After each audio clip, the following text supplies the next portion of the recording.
Olá, seja muito bem-vindo mais uma vez. É um grande prazer estar em sua companhia. E a partir de agora, você fica por dentro das notícias do Brasil e do mundo. E olha só, eu começo falando de combustíveis. A Petrobras informou que nesta semana o preço da gasolina pode voltar ao mesmo patamar de junho do ano passado. O valor médio do litro do combustível está em R$ 5,74, mas ainda pode baixar 11 centavos com a redução anunciada pela Petrobras.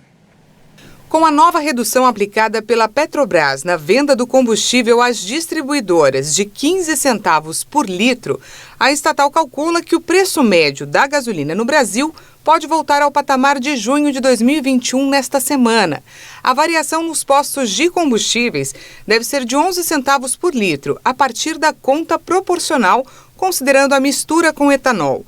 No levantamento feito pela Agência Nacional do Petróleo, divulgado na última sexta-feira, o valor médio do litro do combustível estava em R$ 5,74. Com o desconto, o valor poderá chegar até R$ 5,63. Em junho do ano passado, a média mensal do litro da gasolina comum era de R$ 5,68.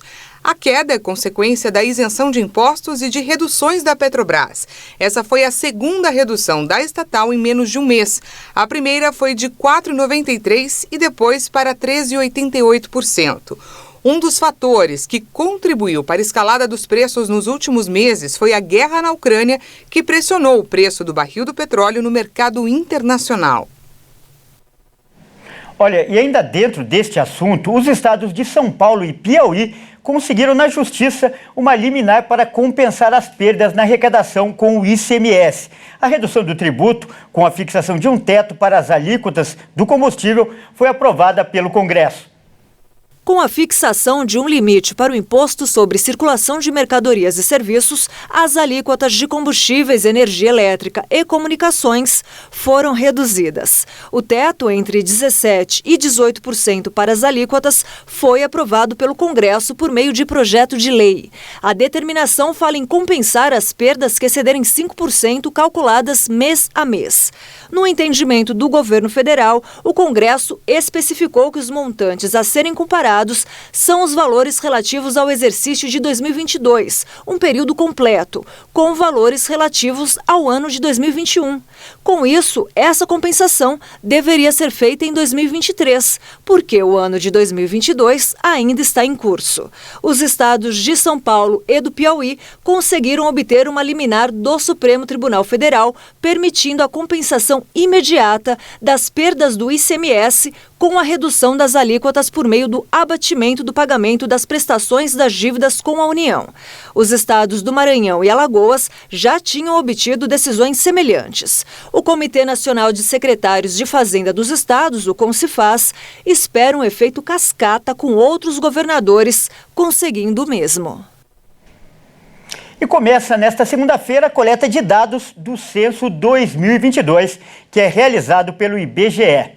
Mais de 5.600 cidades do país, incluindo aldeias indígenas e quilombolas, deverão ser atendidas pelo censo. Segundo o Instituto Brasileiro de Geografia e Estatística, além de saber o tamanho da população, o censo deve mostrar ainda todos os dados detalhados sobre as características socioeconômicas dos brasileiros, como renda, escolaridade e saneamento.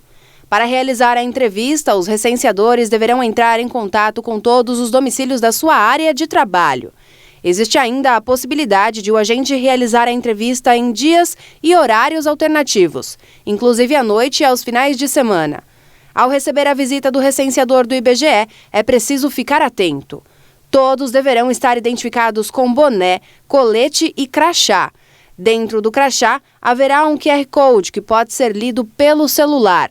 Com isso, é possível confirmar o nome e a foto do recenseador e verificar se ele pertence ao quadro de servidores do Instituto.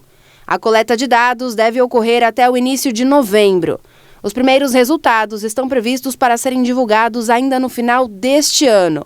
Outras análises e cruzamentos de dados serão divulgados ao longo de 2023 e 2024. Realizado a cada 10 anos, o censo demográfico é a principal fonte de referência para conhecimento das condições de vida da população.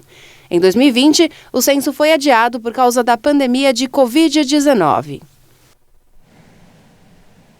E a gente fala agora de notícias internacionais. Mais de 2.000 pessoas tiveram que deixar suas casas na Califórnia após um dos maiores incêndios florestais já registrados na região. Vamos ver. O Departamento Florestal e de Proteção contra Incêndios informou que o incêndio McKinney permanecia fora de controle na Floresta Nacional de Klamath, no norte da Califórnia, depois de atingir mais de 51 mil acres perto da cidade de Wairika.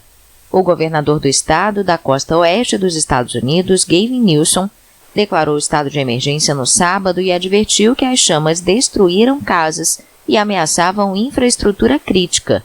Mais de 2.000 moradores receberam ordem para abandonar as casas, de acordo com o Serviço de Emergência da Califórnia. Segundo o Grupo Nacional de Coordenação de Incêndios Florestais, quase 650 pessoas trabalhavam para tentar controlar o incêndio.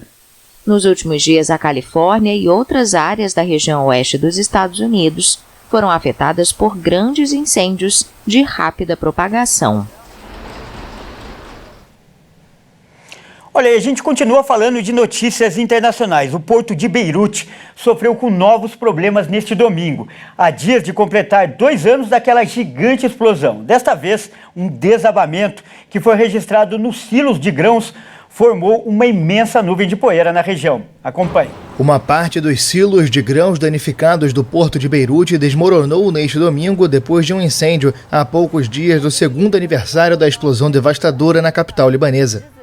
Jornalistas da AFP no local observaram uma nuvem de poeira cobrir a área inteira após o colapso das 2 torres de grãos. O fogo começou há mais de 2 semanas na parte mais danificada dos silos do porto. Especialistas e autoridades consideram que começou devido à fermentação dos restos de cereais armazenados e às altas temperaturas. Estas estruturas absorveram parte da onda de choque da explosão devastadora em 4 de agosto de 2020, que matou 200 pessoas e feriu mais de 6.000, destruindo bairros inteiros do oeste da cidade. A explosão ocorreu em um armazém que guardava centenas de toneladas de nitrato de amônio. Vários ministros alertaram nesta semana sobre precauções a serem tomadas em caso de colapso dos silos, como evacuação da área e o uso de máscaras.